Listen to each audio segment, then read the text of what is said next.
Hello সবাইকে। সবার তো পুজোর বাজার বোধহয় শেষ হয়ে গেল আর আমার শুরু হলো, যদিও এটা দুদিন আগের ভিডিও। হ্যালো এভরিওয়ান, আমার আরও একটি ছোট্ট ভিডিওতে তোমাদের অনেক অনেক স্বাগত।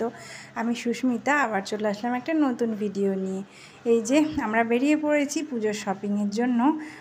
এখনও যেতে হবে, একদিনে তো সব কিছু হয় না। আজকে মেনলি মেয়ের জামা কাপড় কেনার জন্যই যাচ্ছি, যেটা আমার বাপের বাড়ির তরফ থেকে দেবে, মানে মা দেবে নাতনির জন্য।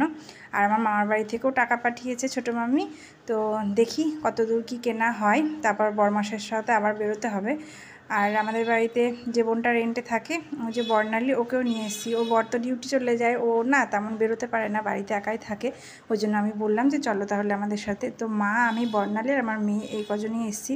আমার বরের আশায় থাকলে না ওই চতুর্থী কি পঞ্চমীর দিনই আমার বেরোনো হবে, কেননা ও ছুটি পাওয়া না পর্যন্ত তো বেরোতে পারে না। কারণ বাড়িতে মানে টাইমই তো পায় না, সন্ধ্যার দিকে বাড়ি আসে। আর যে শনি রোববার ছুটি থাকলে সেগুলো আবার গাড়িগুলো গ্যারেজ করতে হয়, কারণ অন্যান্য দিন টাইম পায় না। তো এই হচ্ছে কারণ, আমাকে এবার মার সাথে বেরিয়ে টুকটুক করে শপিংটা সেরে ফেলতে হবে। তো চলো, একটা শপিং মল হয়েছে আমাদের এখানে নতুন, ম্যাডো বাজার টেহট্টোতে। তো ওখানেই ভাবলাম যে ওখান থেকে কিনবো। প্রথমে তো গেলাম, একটু ঘোরাঘুরি করে আমার মেয়ের সাইজের কোনো জামাই পেলাম না। এমনিতেই আমার মেয়ের গায়ের সাইজের জামা খুঁজতে গেলে অনেক দোকান খুঁজতে হয়, আর বড় দোকানগুলোতেই যাই, কিন্তু সব জামা বার করে ওর গায়ের সাইজের মানে যেগুলো পছন্দ হয় সেগুলো গায়ে হয় না, যেগুলো গায়ে হয় সেগুলো পছন্দ হয় না। একটু হেলদি তো, ওই জন্য।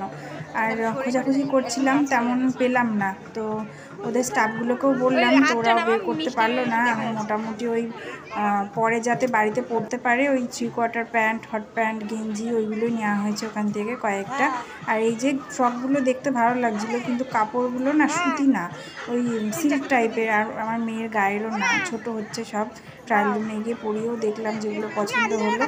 আর কি আর করবো, শাড়ি টাড়ি তো ভালো ছিল না, যেহেতু নতুন হয়েছে তেমন একটা মানে পেলাম না। টুকিটাকি বাজার করে মানে যেগুলো নেওয়ার জন্য যাইনি সেগুলোই নিয়েছি ওখান থেকে আর কি।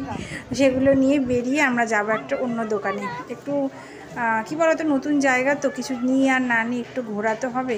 কিন্তু ভিড় হয়েছে ভালোই, যাদের বাচ্চারা একটু মানে রোগা তাদের ঠিক আছে। আর দামটাও অনেকটা হাই। আমার মেয়ের গাড়ি তো হচ্ছে না, তো কী নেবো বলো, একটু খেলাও করে নিচ্ছে, মানে জামা নেওয়া হোক আর না হোক খেলা করলেই হবে। ও আমার মেয়ে একটা সানগ্লাস নিল। আর এটা দেখো, অন্য একটা জায়গায় চলে এসেছি। প্রত্যেকবার বড়মাসের সাথে মেয়ের জামা কাপড় মানে আমরা যা যা বাজার করি এই দোকানটা থেকেই করা হয়, মোহন বস্ত্রালয়। ওর বাবাকে ফোন করলাম, তো বললো যেতে। যে জামাটা পরিয়েছি দেখো, এটা নিইনি, কিন্তু সব পরিয়ে দেখছিলাম। আর ওরা কিন্তু বেশ মেয়ের সাইজেরই সব জামা কাপড় বের করেছে, তো কিছু নেওয়া হলো ওর জন্য। আর এবার ছেলেদের সেকশানে যাওয়া হচ্ছে। ভাই তো বাড়িতে নেই, তো বাবার জন্য আর আমার বরের জন্য মা কিছু কিনে, প্যান্ট, টি শার্ট, শার্ট এগুলো কিনলো। কেনাকাটা কমপ্লিট করতে করতে এদিক ওদিক ঘুরতে ঘুরতে আমাদের বেশ রাত হয়ে গেছিলো বাড়ি যেতে। তো চলো, আজকে ভিডিওটা এইটুকুই, আর শ্যুট করিনি। ভালো লাগলে লাইক, কমেন্ট, শেয়ার করে দিও, ফলো দিয়ে পাশে থেকেও। চলো, ভিডিওটা কেমন লাগলো অবশ্যই জানিও। আজকে আসি তবে, এমন ছোটো ছোটো গল্প আবার অনেক হতে থাকবে। টাটা।